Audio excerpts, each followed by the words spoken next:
From a war-torn African country to the middle of Michigan, it has been a heartbreaking and heartwarming journey for one local man. In the first of a two-part series, Evan Pinsonnault introduces us to a man who lost almost everything and got almost all of it back. But through the trials and tribulations of the last decade, there's one thing he never lost. It's a story we call Freddy's faith.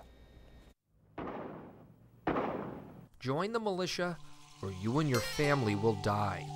That was the decision Freddy Nyembwe faced in April of 2003 when his home country of the Congo went through a brutal uprising. If you say no, we will kill you. What I saw, I could not believe with my eyes.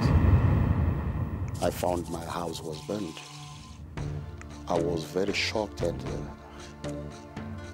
I thought like I was dreaming. And I just ran. I didn't know where I'm running, but I just ran. And he did so without his family. The husband and father of four had no choice but to leave them behind and pray for their safety and his. He eventually found shelter in a refugee camp in Rwanda, but with only two things to his name, he says: the clothes on his back and his faith. Desperate, but I could not dream about something bad happened to them. On the refugee camp, I had this hope that I'm going to reunify with them one day. But a big surprise was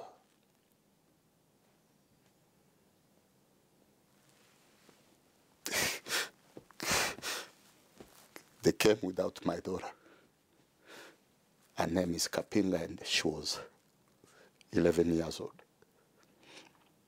Was that the hardest thing you ever did, having to leave a family member behind? When we hug with my wife, I thought all the children, they were hugging me too. In my spirit, I believe she's somewhere. Freddy says he needed to be somewhere too, the United States, a place where he could forget the violence and pain of his previous life and start a new life with his family.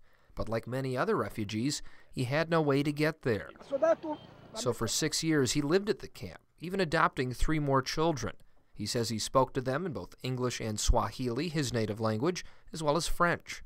Soon his communication skills caught the attention of UN workers. I've never go to school to become a translator. It just came in the camp because I didn't have anything to do. So I just start, then they gave me a job. That job connected Freddy with a volunteer from St. Vincent Catholic Charities. And in the spring of 2009, he and his family had finally found the opportunity they've been waiting a lifetime for. When I was a translator in the refugee camp, I've never knew that I will become a translator in the United States of America. One nation, under God, indivisible. Now every morning, Freddy pledges allegiance to America's flag at Riddle Elementary School in Lansing. Through St. Vincent, he found a home nearby and a job with the school district. And fittingly, he works with students from similar backgrounds as his own. Good. Good job. Just look at them. They are growing every day, every single day. When I wake up, I just see blessing is growing. I say, how? So this is a miracle. A miracle he plans on sharing with the world. And that's why I made a song, and I call it Miracle. And the miracle continues for Freddy. Coming up tonight at 11, I'll show you how Freddy's passion for music is helping him live the American dream, and how a voice once silenced is now singing out all across the world. Don't miss part 2 of Freddy's Faith, only right here on TV6.